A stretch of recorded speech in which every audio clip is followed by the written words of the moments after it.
Welcome back to Insight, a special edition here at the HQ of the University of the West Indies, and our special guest, Sir Hilary Beckles. You used the word earlier, historize, and Yes. I figured, well, oh, you was a history major.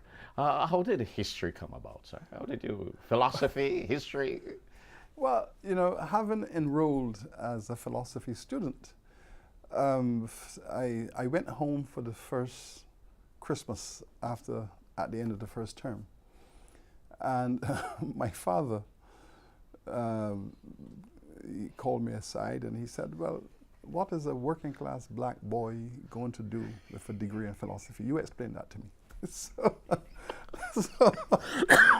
so the reflection started. And then he said to me to get real, get real, get real. So I didn't want to get real. I wanted to follow my curiosity. But at the same time, I was watching the Nigerian Civil War. I was watching the African countries becoming independent. I was watching the Caribbean governments seeking to build nations out of colonialism. And I realized that I was so detached from what was taking place in the Caribbean and what was taking place in Africa and Asia and so on, developing countries. And I said, I need to do development economics.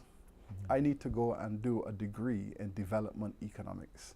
So I went to my professor and I said, I want to change my major from philosophy. I want to do development economics. And he says, well, there's only one program on the campus like that. It's economic history.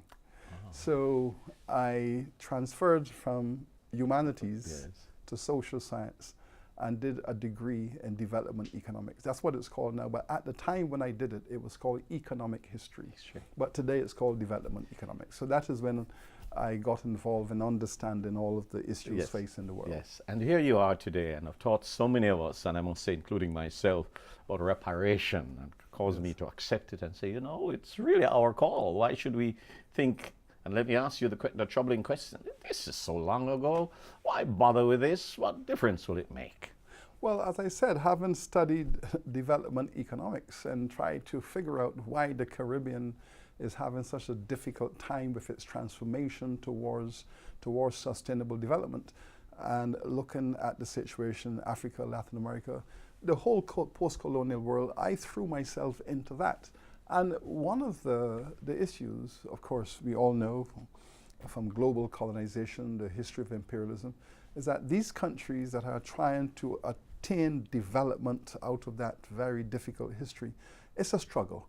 And one of the issues is that the wealth that has been extracted from these economies has been so profound and sustained, and the legacies of broken economies, broken infrastructure, inadequate human resources. From my point of view as a development economist, I mean, I can see that the headwind against us is so constant, and that clearly one of the strategies, not the only strategy, but one of the elements in that conversation has to be reparations, where those countries that extracted this wealth out of this region, sucked it dry, and left it really in a state of disrepair, that these countries really have a duty. They have a moral and legal duty to participate in contributing at a higher level to the development of this region. I believe that to be true. Devil's advocate time. Sir, you are a part of a group that is causing people not to want to pull up themselves by the straps and trying to encourage people to blame other people for something that's gone so long, that a past that we all want to forget. Yes. That, of course, is the argument which is used by those who have extracted the wealth. And then that argument, of course, through the public media is disseminated so that people who do not have the time to think about all of these issues can easily absorb that propaganda.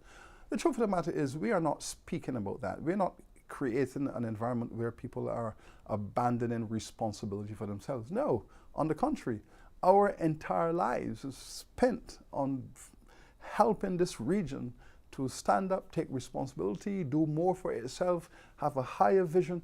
We are mobilizing the people of the Caribbean to take themselves into the future. This is what we're doing. However, we cannot do this all by ourselves. And we're saying that those people who have created this mess in the Caribbean, that we are trying to clean up. You know, sometimes, you know, they say to you that before you could clean inside of your house, you must rake up the leaves outside. Yes. You know, it is like that. We're saying to them, you come and help rake up those leaves all over the place that you have left behind. We will take care of the house, but you clean the yard. Yes. It is not abandoning responsibility for yourself. It is saying to those who should partner with you to achieve what you want to achieve by your effort, that they have a role to play.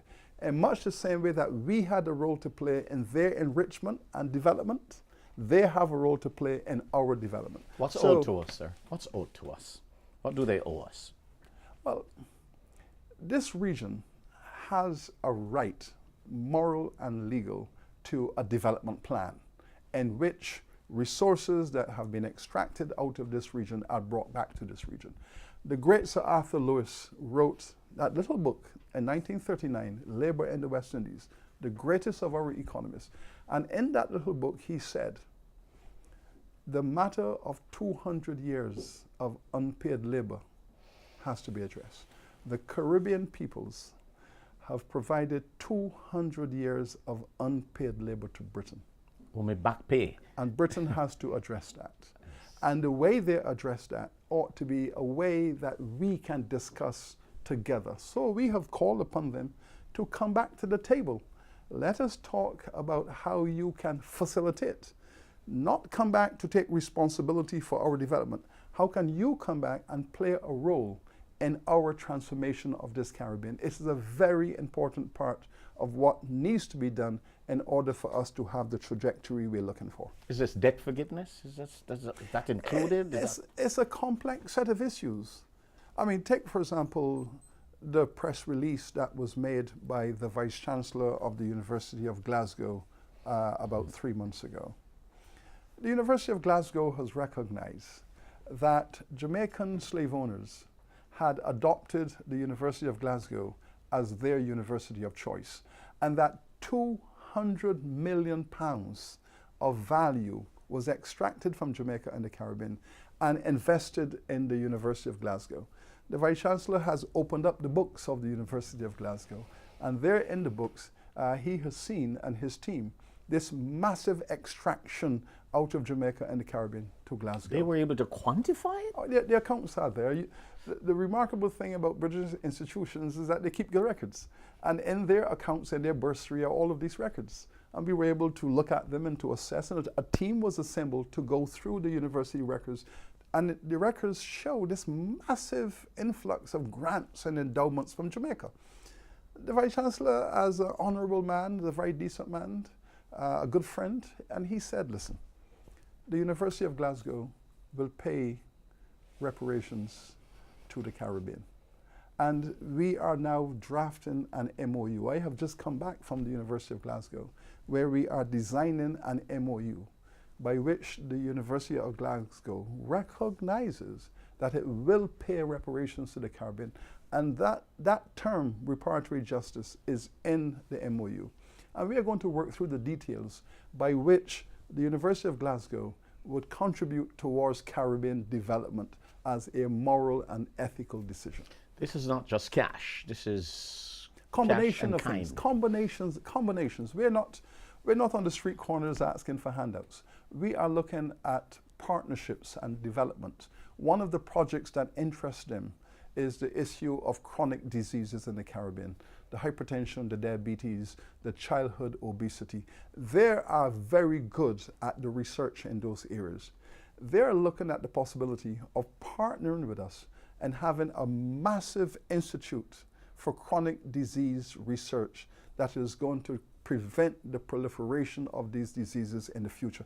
And we could partner together. So they like that project. That would be a major project in technology transfer to the Caribbean and partnership for our professors to solve national problems. Are they joining then your SUNY chronic disease? Are they a part of that? Now this is separate. This is a bilateral between UWI and Glasgow for the people of the Caribbean, by which Glasgow would make a major investment in developing the facilities, the research, and all of the stuff that is required to help solve this pandemic that is afflicting Caribbean people. So This is what reparatory justice is all about. Partnering for transformation and development.